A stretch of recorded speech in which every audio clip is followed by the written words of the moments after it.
We're often told that the story of the New South Africa is a closed chapter.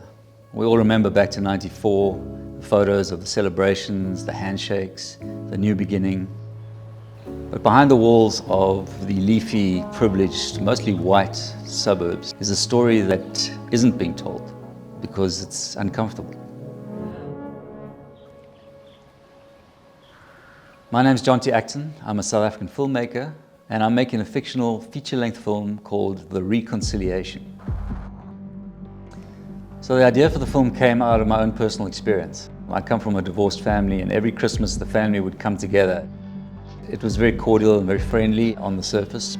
But looking back years later, I did wonder about that forced togetherness, the feelings that were unresolved, the words that were never spoken, so many conversations that were never had.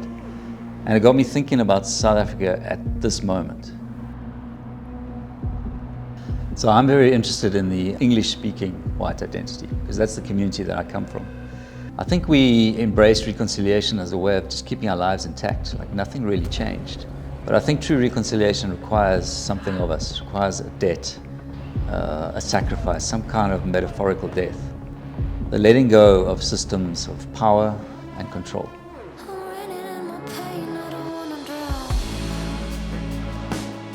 The Reconciliation is an intimate, character-driven drama. It's set over one day at a family's Christmas gathering. It's not an easy film. It doesn't provide easy answers or allow for feel-good moments.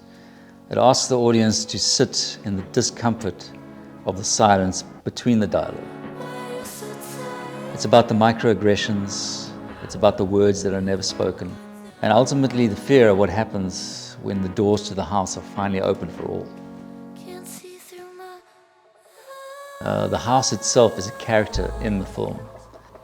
Everything outside of the house is about handheld fluidity, movement, positivity and potential for change. But once those characters get sucked into the house, which represents the old and the past, that energy dissipates, the camera slows and the frame stills.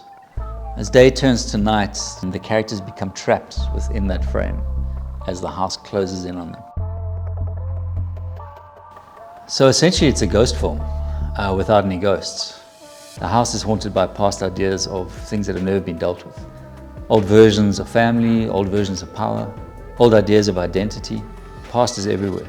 It's in the architecture, it's in the walls, in the furniture. It's all-encompassing, but untouchable. So luckily we've got pretty much our production budget in place. We've managed to raise most of the finance, which is fantastic. We were given a development grant from the National Film and Video Foundation in South Africa. We've got an award-winning cast and crew in place and equity funding, which is really hard to get. So we're pretty much good to go. The only problem is that the DTI rebate, which is the Department of Trade and Industry in South Africa, the rebate is no longer functioning. And as a result, we do have a budget shortfall. The streamers would usually come on board in a production like this and help with the shortfall. But at the moment they're pretty risk averse and more into kind of escapist entertainment, whereas this film kind of challenges the status quo.